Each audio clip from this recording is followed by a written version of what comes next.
রাসেলকে অবসর ভেঙে আবার কেকেআর ক্যাম্পে যোগ দেওয়া উচিত। আমি এ কথাটা কেন বলছি, কারণ রাসেলের রিপ্লেসমেন্টে কেকেআর ম্যানেজমেন্ট ক্যামেরন গ্রিনকে দলে নিয়েছিল, কিন্তু ক্যামেরন গ্রিন খালি ব্যাট, বল আর করছে না। হাজার হাজার কেকেআর ফ্যানদের মনে একটাই প্রশ্ন, কেন বল করছে না ক্যামেরন গ্রিন? খেলা শেষে যখন প্রেসরা আজিঙ্কে রাহানেকে একই কোশ্চেন জিজ্ঞেস করলো, ক্যামেরন গ্রিনকে কেন বল করানো হচ্ছে না, তখন আজিঙ্কে রাহানে বলছেন যে এই প্রশ্নটা আমাকে না, এই প্রশ্নটা অস্ট্রেলিয়া বোর্ডকে করা উচিত। অস্ট্রেলিয়া বোর্ড উপর থেকে বলে দিয়েছে যে তুমি বল করবে না, তুমি খালি ব্যাট করবে। এরকম করে চলতে থাকলে তাহলে কিভাবে হবে? কেকেআর এমনি সমস্যায় ভুগছে, আইপিএল শুরু হওয়ার আগেই কেকেআর ওখানেই হেরে গেছে, সমস্ত মেন মেন বলার নেই। সব কেকেআর ফ্যানরা ক্যামেরন গ্রিনের দিকে চেয়েছিল যে ক্যামেরন গ্রিন বল করবে, কিন্তু না, তাকে একবারও দেখা গেল না বলে। সুনীল নারিন মার খেলো, ভাইবাররা 52 রান খেয়ে গেছে, বিশাল মার খেয়েছে।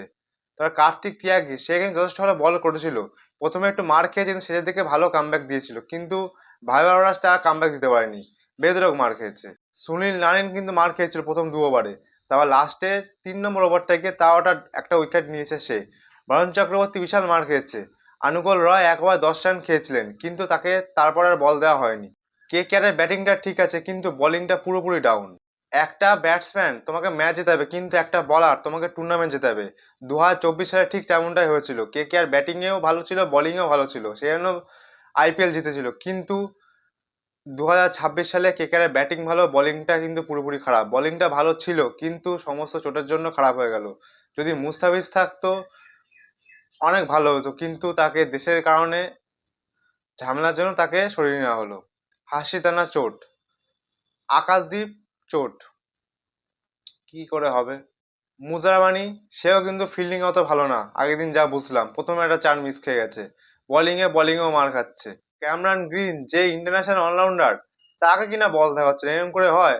আগে এই বছরে আমরা দেখেছি, আগে আগে সমস্ত অস্ট্রেলিয়ান পেসাররা সরে যাচ্ছে, খালি প্যাট কামিন্স আর ক্যামেরন গ্রিন খালি রয়ে গেছে।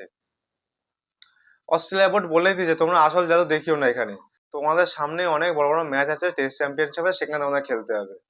2027 সালে বিশ্বকাপ সেই নিয়ে এখন চিন্তায় আছে অস্ট্রেলিয়া। 25 কোটি কেকেআর জয় চলে গেল, ওদিকে পাথিরানা ঝোলাচ্ছে আসবো আসবো করে, আসছে আর না।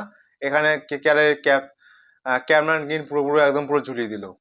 আর রাসেল আবার ফিরে আসুক, নাহলে হবে না। বল করতো, ব্যাট করতো, একটা অলরাউন্ডার দরকার, বল করবে না। 25 কোটি দিয়ে নিয়েছে অলরাউন্ডার, যে বলই করবে না, সে কি করে হবে? আগের দিন 10 বলে 18 রান করেছে ক্যামেরন গ্রিন। সব সমস্যা কেকেআর হয়ে আছে, অন্য কোনো টিমের সমস্যা নেই, সব সমস্যা কেকেআর। ব্যাংক এরকম করে ব্যাংক কি করে জিতবে বোঝা বড় মুশকিল ব্যাংক। আগের দিন রোহিত শর্মা রিকিলটন কি ঝড় তুললো, প্রথমে কি মান মারছে, মনে হচ্ছে টিভিটা বন্ধই করে দিই। 6 6 6, 6 4 কোনো কথা নেই। প্রথমে কেকেআর ব্যাট করছিল, কেকেআর ফ্যান না, হ্যাঁ রান মনে করতে পারবে না, মুম্বাই হয়, মুম্বাই হেরে যাবে। ওদিকে যখন শুরু হলো খেলা, কেকেআর বোলিং পুরো ধোঁয়াশা গেল। আবার খেলা আছে এপ্রিল 2 তারিখ, হায়দ্রাবাদ বনাম কেকেআর। হায়দ্রাবাদেরও বোলিং খারাপ, কেকেআরেরও বোলিং খারাপ। কি মনে হচ্ছে এখানে কোন টিম জিতবে, কমেন্টে অবশ্যই জানাবেন।